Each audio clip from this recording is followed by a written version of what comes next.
दोस्तों, हकीकत के पन्नों से मैं प्रीति आप सबका एक बार फिर स्वागत करती हूँ। और हकीकत भरी कहानियों का जो सफ़र मैंने शुरू किया था और आपसे वादा किया था कि शहर की ऐसी हस्तियों से मिलवाऊंगी जो समाज और दुनिया के लिए एक मिसाल बन चुकी हैं। आज मेरे इस सफ़र में मेरे साथ जुड़ रही हैं शहर की ही नहीं देश की जानी मानी आर्टिस्ट सुबह वैद्य, जिनके हाथों में जो जादू है जब रंगों के साथ कैनवास पर बिखरता है तो मन को और आंखों को खुश कर देता है। दोस्तों, उनके जीवन में कई सारी ऐसी बातें हैं जो इंस्पिरेशन से भरपूर है या कहूँ प्रेरणा में भरपूर है। सुबह ताई जब वो युवाओं के लिए आगे बढ़ती हैं तो हर एक कलाकार के मन में लगता है हाँ, हमें भी सुबह ताई जैसा बनना है। तो दोस्तों, आज उनके जीवन के कुछ ऐसे ही अनछुए पहलुओं पे हम उनसे बात करेंगे। ताई, आपका स्वागत है हमारे चैनल पे। और मैं ये जानना चाहती हूँ सबसे पहले, रंगों भरी ये जो यात्रा है आपकी, इसकी शुरुआत कहाँ और कैसे हुई? रंगों भरी यात्रा तो शुरू से ही तय किया था कि मैं रंगों के साथ खेलूंगी। छठी क्लास में थी तब हम 6 सहेलियां थे। अच्छा। तो 6 सहेलियों ने तय किया कि नहीं, हम लोग आर्ट स्कूल में ही जाएंगे, आर्ट कॉलेज में ही जाएंगे। और 6 अभी भी एक दूसरे के संपर्क में हैं, बातें करते हैं। अच्छा। और अपने अपनी जो कला यात्रा के जो अनुभव रहते हैं वो एक दूसरे को बताते रहते हैं। अच्छा। तो कॉलेज में जाने के बाद, वो 11th के बाद कॉलेज रहता था, तब 12 नहीं था।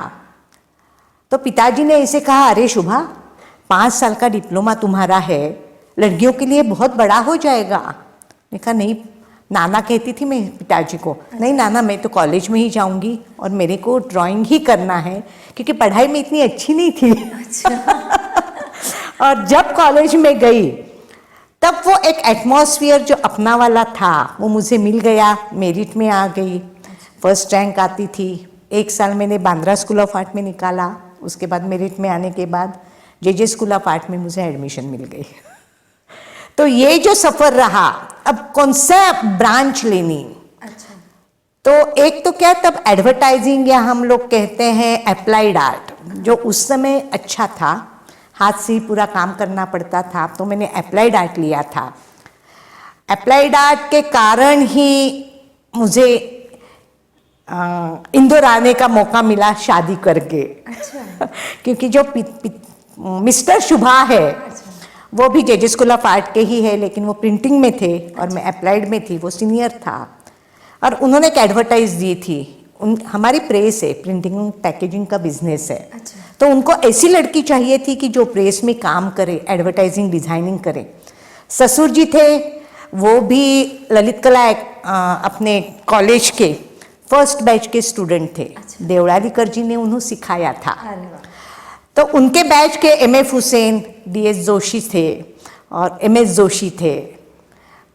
तो ऐसा जो माहौल मिलता गया, वो जिद के कारण मैंने कॉलेज लिया था।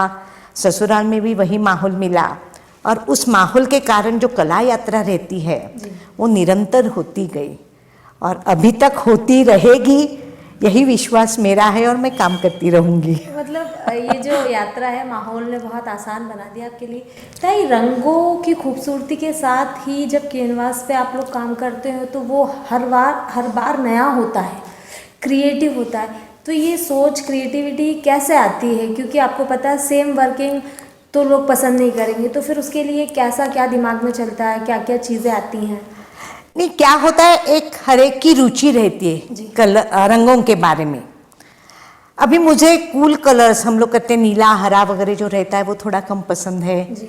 और मुझे ब्राइट कलर पसंद है। हो सकता है मेरा नेचर, मेरा जो उल्लास रहता है यार, मस्ती करने का माहौल रहता है, वो इंडिकेट करता है। अच्छा। लाल, नीला कम है, लाल, ऑरेंज, पीला, यानी वार्म कलर्स मेरे पेंटिंग में आपको हर वक्त दिखाई देते हैं। अच्छा। अब क्या होता है, जैसे जैसे हम लोग कुछ कुछ सीखते जाते हैं तो नए नए इन्वेंशंस करना या नए नए टेक्निक डेवलप करना अपने रुचि के अनुसार, तो वो करने के लिए पेंटिंग एक हमारा माध्यम रहता है। अभिव्यक्ति हम उसी के ही करते हैं। तो वो जो अभिव्यक्ति करते हैं वो हमारे जो एक्सपेरिमेंट्स है उसके कारण ही वो डेवलप हो जाती है। उसमें रुचि भी जैसे आती है। पहले मैंने करीबन 22 साल राजवाड़े पे एकेडमी चलाई। आड़ा बाजार का कॉर्नर है, नीचे कोहिनूर होटल है, उसके ऊपर क्लास था। तो बाबूजी ने यानी ससुर जी ने उस समय कहा कि नहीं, कुछ ऐसे करना है कि समाज से हम लोग बहुत सारा लेते हैं, तो हमको समाज को भी देना है। अच्छा। तब मेरे पास समाज को देने के लिए क्या था, मेरी कला थी, तो एकेडमी शुरुआत कर ली। उस समय एकेडमी इंदौर में थी नहीं, एक मेरी थी और एक शायद पलासिया में कोई एक एकेडमी थी। अच्छा। तो करीबन महीने भर में 350-400 स्टूडेंट्स हो जाते थे, बच्चे भी उसके साथ आते थे। तो उनके साथ जो माहौल मिलता था, अब यंग कोई लड़की आई कॉलेज की, ताई चलो आज गन्ने का रस पी लेते हैं। अच्छा। तो चले नीचे जाके गन्ने का रस पी लिया, सराफे पे गए, कचौरी खाई, समोसा खाया। तो ये जो एक वातावरण था वो मेरे लिए एक बहुत पॉजिटिव एनर्जी लेके आता था। ऐसे करते करते 22 साल एकेडमी चलाने के बाद मेरे जो कॉलेज में सिखाने वाले मेरे प्रोफेसर थे, जी। टिकेकर सर, हाँ। उन्होंने कहा शुभा तू ये क्या कर रही है, तू तो इतनी मेरिट स्कॉलर है, तेरे पास हुनर है, तेरा विजन डेवलप्ड है, तो तू पेंटिंग की तरफ क्यों नहीं जाती। एक अप्लाइड आर्ट से पेंटिंग की तरफ खुद का एक टेक्निक डेवलप करना या खुद की एक पहचान बनाना, अच्छा। बहुत एक साधना का रास्ता हो जाता है, रास्ता है। तो मैंने कहा सर मैं क्या करूं, अब सिखाते सिखाते मेरी जो क्रिएटिविटी है, मेरा विजन है, वो कहीं ना कहीं बंधा हुआ हो गया था। अच्छा। क्या होता है, हम लोग एक ही चीज़ सिखाते हैं, वो स्टूडेंट्स है। हाँ। या हॉबी क्लासेस के जो लड़कियां आती है वो है, उनके पास उतना विजन नहीं रहता, उनके पास क्रिएटिविटी नहीं रहती। तो उनके लिए मुझे क्या करना रहता था, एक पेंटिंग लिया, वॉल्टर फोस्टर के हमारे पास किताबें रहती थी, या ग्रीटिंग कार्ड्स के फिगरेटिव ग्रीटिंग इकट्ठे करते थे, उसको स्केल डाला, इनलार्ज किया, क्योंकि फ्री हैंड कर नहीं पाती थी। तो वो आदत मेरी होती गई। अब वो आदत मेरे लिए तोड़ना ये भी बहुत कठिन था। तो वो करते करते, नहीं शुभा, टिकेकर सर कहते थे देख इसमें क्या दिखाई दे रहा है, उसमें क्या दिखाई दे रहा है, हाँ ये तू कर रही वो करती जा। उन्होंने कभी पेंटिंग के ऊपर करेक्शंस नहीं दिए, बस आखिर तक पेंटिंग हो गया, सर देखिए कैसा हुआ, कुछ अच्छा नहीं हुआ। देखा सर पहले गलती आप बताते नहीं हो, बाद में गलती बताते हो, पहले बताते तो नहीं मेरा पेंटिंग जल्दी हो जाता। नहीं शुभा, मैं पहला यदि तेरे को गलती बताता हूँ तो वो तू सोचने की तेरी आदत है वो नहीं रहेगी। तू जब सोचेगी खुद तभी तेरा विजन बढ़ेगा, तेरी क्रिएटिविटी बढ़ेगी और तू एक मुकाम पे आ जाएगी। तो उनका ये ऐसा सिखाने का तरीका था, कॉलेज से ही वैसे ही था। अच्छा। तो वो करते करते करीबन 2002 से 2008 तक उनके साथ फिर से मैंने फाइन आर्ट सीखा। अच्छा। कैसे फॉर्म्स देखना, कैसे टेक्निक डेवलप करना। और उसी समय 2000 से 2005 तक इंदिरा गांधी राष्ट्रीय मानव संग्रहालय भोपाल की मेंबर हुई थी, एग्जीक्यूटिव मेंबर। अच्छा। तो उसके कारण क्या हो गया, फोक आर्ट के से साथ मेरे को बहुत मिलना जुलना होता रहा। अब वहाँ पे करो और सीखो अंतर्गत बहुत सारे कैंप्स होते थे। जी। इंदौर में भी कैंप शुरू किए।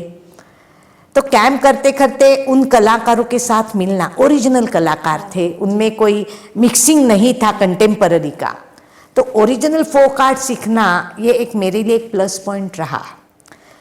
तो मधुबनी वाली यशोदा देवी आई थी। अच्छा। बहुत ही भक्ति भाव से सुबह उठ के कॉलोनी में घूम के आके फूल तोड़ना, पूजा करना और 10:30-11 बजे बराबर काम करने के लिए शुरू कर देती थी।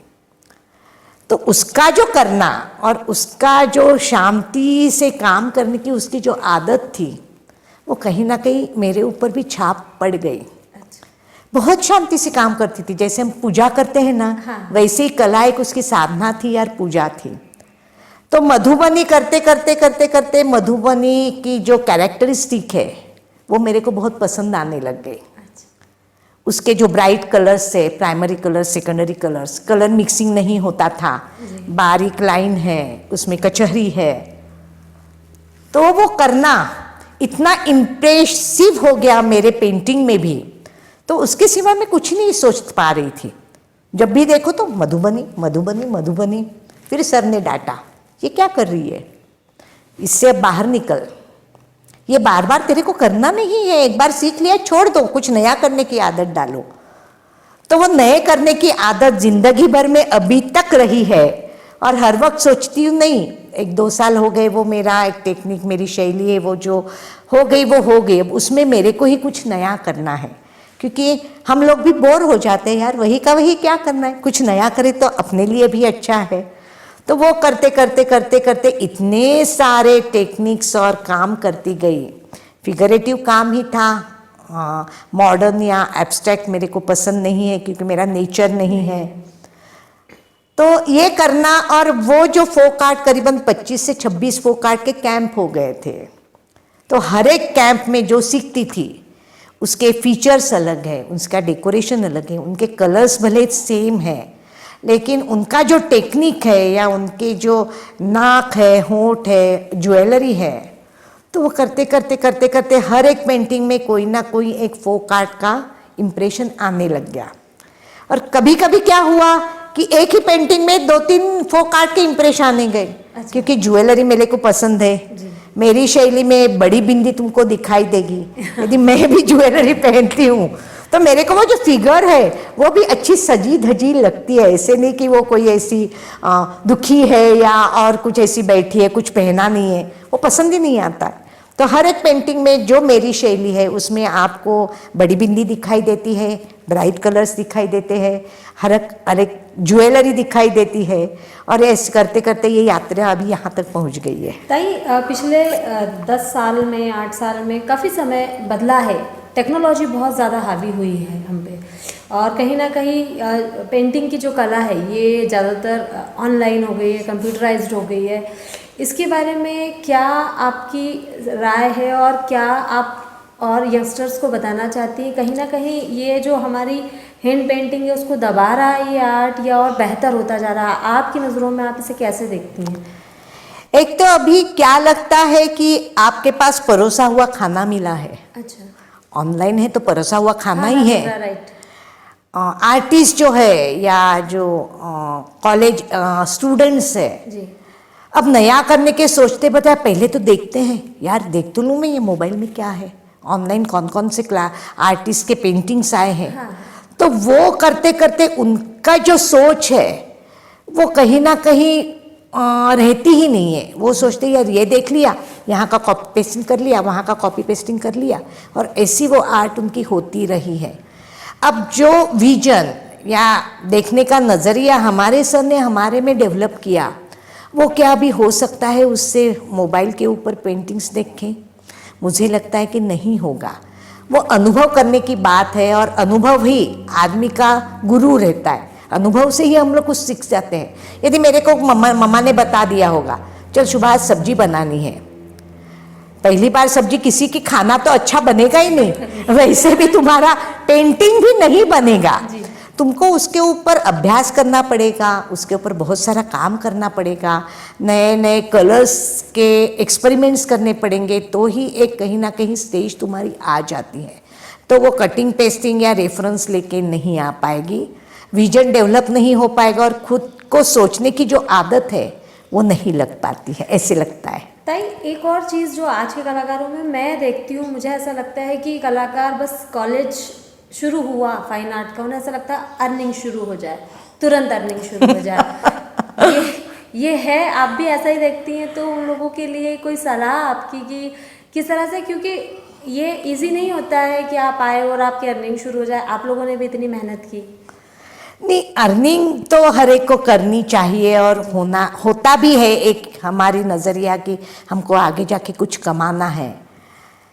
लेकिन ऐसा नहीं है कि आपने जॉब ले लिया और आपका अर्निंग शुरू हो गया। कला में तो बहुत सारे अलग अलग रास्ते भी आ जाते हैं, और वो रास्ते पे चलते चलते अपने को अपना जो अर्निंग का या कमाने का जो उद्देश्य है या अपना माइलस्टोन है वो करना पड़ेगा। एकदम से किसी की भी पहचान नहीं हो जाती है। सही बात है। पहचान करने के लिए तुम्हारी कला है, तुम पहचान के लिए नहीं हो, तुम्हारी कला ही पहचान कर लेगी कि नहीं ये पेंटिंग इस आर्टिस्ट का है, तो आर्टिस्ट की वो कला पहचान है। तो ऐसे करते करते कभी कभी क्या होता है, हम जॉब कर लेते हैं। अब फाइन आर्ट का जॉब यानी कॉलेज का एजुकेशन या प्रोफेसर या HOD वगैरह जो जो बनते हैं वो हो जाएगा। लेकिन यदि आर्टिस्ट है तो आर्टिस्ट को बहुत सारा स्ट्रगल करना पड़ता है, बहुत सारे एग्जीबिशंस में पेंटिंग लगानी पड़ेगी, कॉम्पिटिशन्स में भेजनी है, क्योंकि कॉम्पिटिशन में यदि प्राइज विनिंग हो जाता है तो उसके लिए उसके रिज्यूम में वो एक प्लस पॉइंट हो जाता है। और उसकी जो यात्रा है, उसने कितने एग्जीबिशन में पेंटिंग लगाई, कितने में प्राइज विनिंग हो गया, कितने सोलो है, कितने ग्रुप शोज है, कॉलेज में भी उसने प्राइज लिया था का, ये जो सब उसका जो हिस्ट्री है वो बहुत सारी उनको आगे अर्निंग के लिए काम आ जाती है। भाई आपका इतना अनुभव रहा है, इतने अनुभव में कई सारे इंसिडेंट्स भी आपके साथ हुए होंगे जो आज तक याद आते होंगे आपको, तो हंसी भी बहुत आती होगी, ऐसे कुछ इंसिडेंट्स? ऐसे इंसिडेंट्स मेरे लिए आदिवासी जो या फोक आर्टिस्ट जो आते थे उनके साथ बहुत आए, क्योंकि वो किसी गांव से, इंटीरियर गांव से आते थे। वैसे रबारी करने के लिए मुन्नी बाई आई थी, तो मुन्नी बाई की हकीकत ऐसी है कि वो कभी उन्होंने कुकर नहीं देखा होगा, कभी उन्होंने गैस नहीं देखा होगा। उनकी जो भूंगा जो रहते हैं वो उनके होटल जैसे अच्छे वहाँ पे रहने की सुविधा रहती है, लेकिन उनका जो नेचर है वो निसर्ग से जुड़ा हुआ है। नैसर्गिक जो चीज़ है उसके ही वो उपयोग करते हैं। तो आई 2-3 दिन उसने खाना नहीं खाया। मैंने क्यों रे, क्या हो गया, खाना नहीं खा रही है? क्योंकि मैं इतने मेहनत से कर रही हूँ, तुमको नाश्ता है अच्छा अच्छा, तुम्हारे लिए खाना है अच्छा अच्छा। तो वो उठती थी और नहीं नहीं पुण्य मिलता है गाय को खिलाने के बाद। मैंने कहा रोज गाय को खिलाएगी और तू क्या खाएगी? तो एक दिन मैंने कहा चल आज तू खाना बना ले। तो कुकर लगा दिया, कुकर की सीटी बजी, डर गई, जोर से भागी कि क्या हो गया, ये क्या हुआ? मैंने कहा कुछ नहीं, कुकर की सीटी बजी, अपनी दाल हो रही है।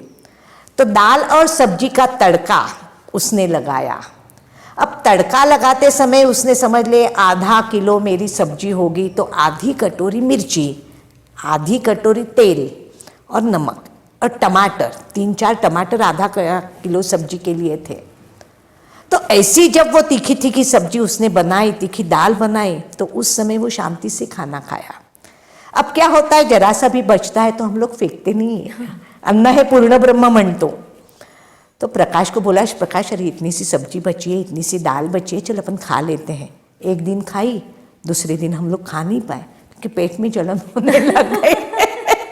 लेकिन हमारी मुन्नी बाई, उसके साथ 2 आर्टिस्ट आए थे, वो बहुत खुश थे, उनको खाना अच्छा मिल रहा था। अब वारली सिखाने के मानकी आई, मानकी महाराष्ट्र की थी। मैं प्रेस नोट देने के लिए गई थी। ये ने करीबन मुझे ऐसे लगा है 2003 या 2004 की बात होगी। अच्छा। घर में सास ससुर थे, बच्चे हैं। मैं चली गई न्यूज़ देने के लिए। घर में बहुत सारे बर्तन वाली नहीं आए तो बर्तन पड़े थे। घर आई, बर्तन मांजने लग गई। मैंने कहा क्यों मानकी, क्या हो गया, तूने बर्तन मान लिए? ताई मेरा तो घर है, ने मान लिए, दिखाई दिया तो। तो ये भी अनुभव एक ऐसा है जो पॉजिटिव या हम लोग कहते विजन जो रहता है वो उन कलाकारों में मेरे को दिखाई दिया। कभी कभी अनुभव ऐसे आते हैं, बहुत सारी मज़ा ऐसे लगती है कि क्या यार ये कैसे है ना, अपन इनके साथ कितने घुल मिल जाते हैं। यहाँ बैठना है, रोज उनकी जीवन की कथाएं वो बताती थी, ऐसे होता था वैसे होता था, हम काम में ऐसे रहते हैं। और उनका जो काम करने का तरीका है वो तो यानी नए स्टूडेंट्स को मुझे ऐसे लगता है कि उनको बताना चाहिए कि कितनी शांति से और बहुत धीरे धीरे काम करते हैं। ताई से सुना आपने, कला एक साधना है जो जीवन भर करने से बेहतर होती जाती है। तो इस साधना को जो भी आर्टिस्ट पेंटिंग की कला से जुड़े हैं उस साधना को कंटिन्यू रखें। एक बार में एक पेंटिंग बनाने से आप एक बहुत अच्छे आर्टिस्ट नहीं बन जाएंगे। ताई का जो नेचर है, ताई के चेहरे पर खिली हुई जो मुस्कान है वो जीना सिखाती है हर एक इंसान को, वो भले ही फिर किसी भी फील्ड का हो। दोस्तों उन्होंने कहा है अनुभव हमें लाइफ में ऐसे मिलते हैं जो हमें हर समय सिखाते हैं, अनुभव ही हमारा वास्तविक गुरु होता है। तो आप ही अपनी लाइफ में अनुभवों को बढ़ाइए, कीजिए और अपना गुरु को प्रणाम कीजिए। और दोस्तों ताई ने बहुत सारी चीज़ें बताई है, एक आर्टिस्ट के लिए क्या क्या ज़रूरी होता है, क्या क्या ज़रूरी नहीं होता है।